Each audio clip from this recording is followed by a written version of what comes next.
আশিস বন্দ্যোপাধ্যায়ের যে suicide note, সেই সুইসাইড নোট কিন্তু অন্য কথা বলছে। কেন এ কথা বলছি?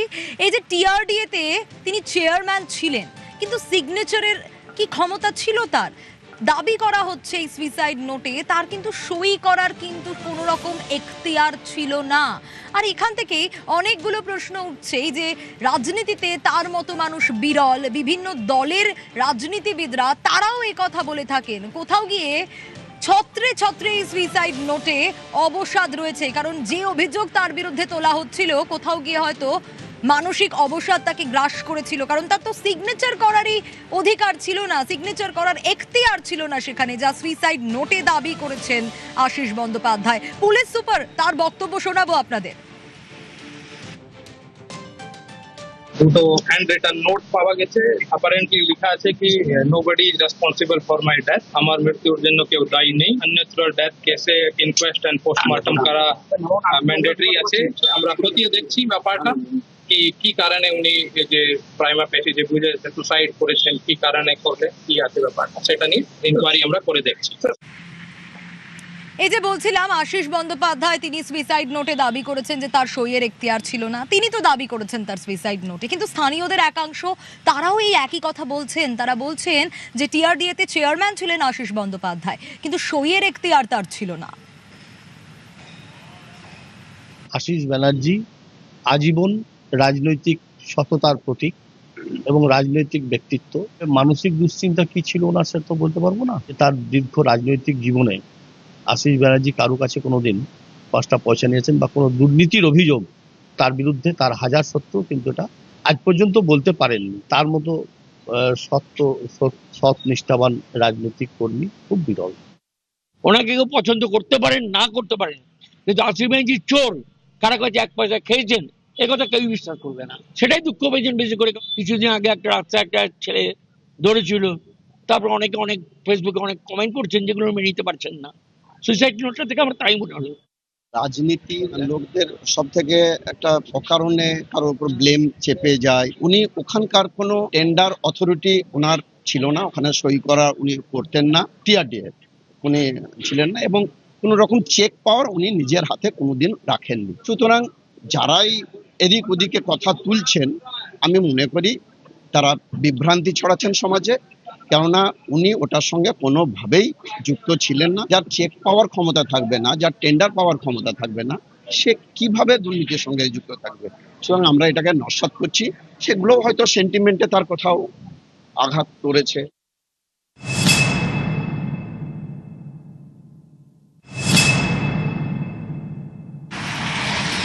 আশিস বন্দ্যোপাধ্যায়ের প্রাক্তন ছাত্র তিনি কি বলছেন দেখি।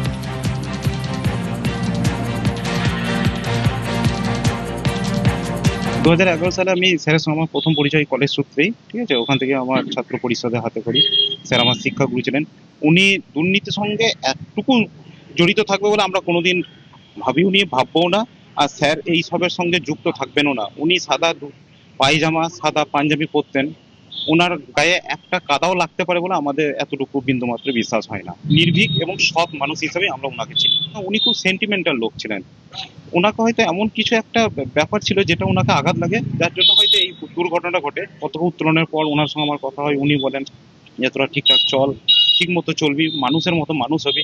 কিন্তু উনি যে এই এত বড় জিনিসটা একটা ঘটাবেন এটা আমরা স্বপ্নেও কোনোদিন ভাবিনি। আশিস বন্দ্যোপাধ্যায়ের মৃত্যুতে রহস্য সোশ্যাল মিডিয়ায় পোস্ট করেছেন অভিষেক বন্দ্যোপাধ্যায়। যারা অপপ্রচার করেছিলেন তাদের গভীরভাবে ভাবা দরকার। রাজনৈতিক লড়াই আসবে আবার চলে যাবে, জীবন একবার হারিয়ে গেলে আর ফিরে আসবে না। পোস্ট অভিষেক বন্দ্যোপাধ্যায়ের।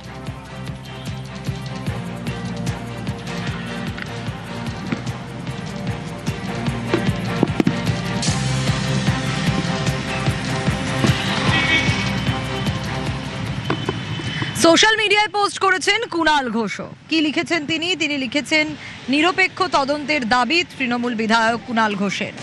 কিছুদিন আগেই আশিস বন্দ্যোপাধ্যায়কে অপমান, আত্মহত্যায় প্ররোচনা হিসেবে ধরা উচিত বলছেন কুণাল ঘোষ। ভালো তৃণমূল হয়েও বাঁচা যায় না, লিখেছেন কুণাল ঘোষ।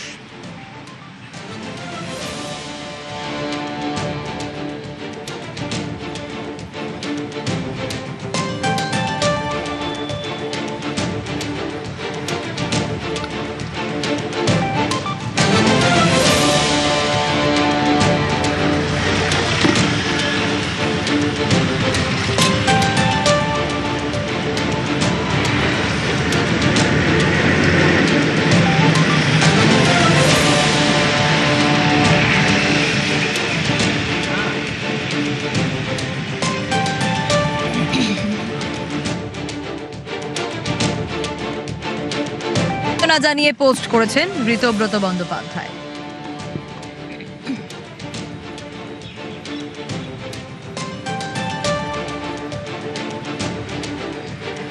আশিস বন্দ্যোপাধ্যায় 4 মের পর ধ্রুব সাহার কাছে হেরে গিয়েছিলেন এবং 4 মের রেজাল্ট বেরোয়। তারপর অনেক জল বয়েছে, আমরা দেখেছি তৃণমূল ভেঙেছে, নব তৃণমূল তৈরি হয়েছে, ঋতব্রত বন্দ্যোপাধ্যায় বিরোধী দলনেতা হয়েছেন এবং নব তৃণমূলেই আশিস বন্দ্যোপাধ্যায় তিনি যোগ দেন। তাই সমবেদনা জানিয়ে ঋতব্রত বন্দ্যোপাধ্যায়ও এক্স হ্যান্ডেলে পোস্ট করেছেন, যে পোস্ট এই মুহূর্তে আপনাদের দেখাচ্ছি।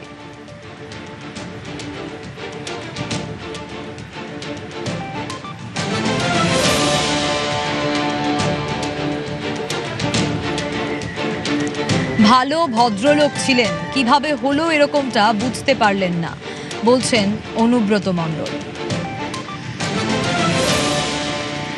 ভালো লোক ছিল এটুকু জানি, এবং খুব ভদ্রলোক ছিল, 5 বারের এমএলএ বটে। তো কেন এরকম হলো বুঝতে পারছি না। ওনার তো কোনো শত্রু নাই, উনি জোরে কথাও বলতেন। এত অপমান সবার পক্ষে নেওয়া সম্ভব হয় না, প্রতিক্রিয়া দিয়েছেন শতাব্দী রায়।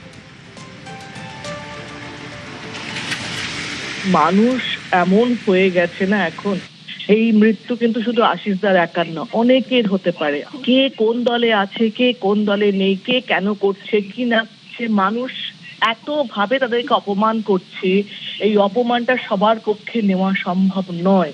সেই মানুষটা এতবারের এমএলএ, শ্রদ্ধার মানুষ, তাকে যদি প্রতিদিন প্রতিনিয়ত অপমান করা হয়, সে অপমান নেওয়া কিন্তু সত্যি সম্ভব নয়। যদি এই মৃত্যু সুইসাইডের জন্য, অবসাদের জন্য হয়, এরকম মৃত্যুর খবর কিন্তু আরো পাবেন আপনারা।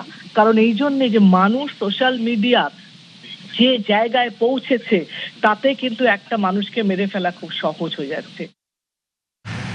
26-এর ভোটে আশিস বন্দ্যোপাধ্যায়কে পরাজিত করেছিলেন বিজেপির ধ্রুব সাহা। আত্মহত্যার কারণ জানতে নিরপেক্ষ তদন্তের দাবি বিজেপি বিধায়কের।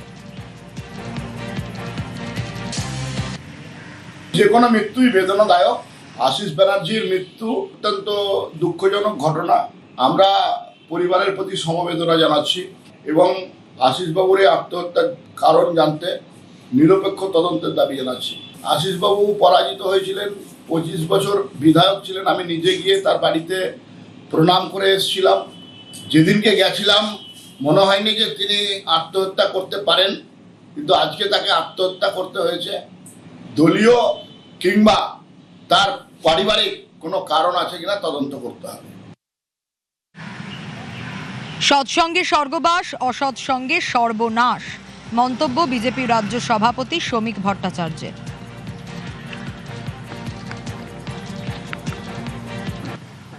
এটা নিয়ে যা বলার প্রশাসন বলবে, এটা নিয়ে যা বলার পুলিশ বলবে।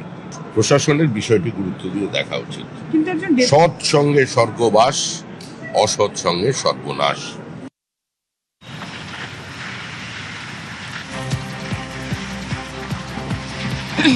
পশ্চিমবঙ্গের রাজনীতি কোন রাস্তায় এতদিন হেঁটেছে, এই মৃত্যুই তার প্রমাণ, মন্তব্য দেবজিৎ সরকারের। যে কোনো মৃত্যুই খুব দুর্ভাগ্যজনক এবং দুঃখজনক। একজন বর্ষিয়ান রাজনীতিবিদ এইভাবে আত্মহত্যা করতে পারেন, এটা বিশ্বাস করতে অসুবিধা হচ্ছে। প্রশাসনিক তৎপরতার সঙ্গে জিনিসটা দেখা হচ্ছে। আমরা আশা করি যে সত্য আমরা জানতে পারব। পশ্চিমবঙ্গের রাজনীতি কোন রাস্তায় হেঁটেছে এতদিন, রাজনীতির সঙ্গে সততাকে গুলিয়ে দেওয়া হয়েছে। এই দুঃসহ সময় তার পরিবার যেন সহন করার শক্তি ঈশ্বর দেন। আত্মহত্যা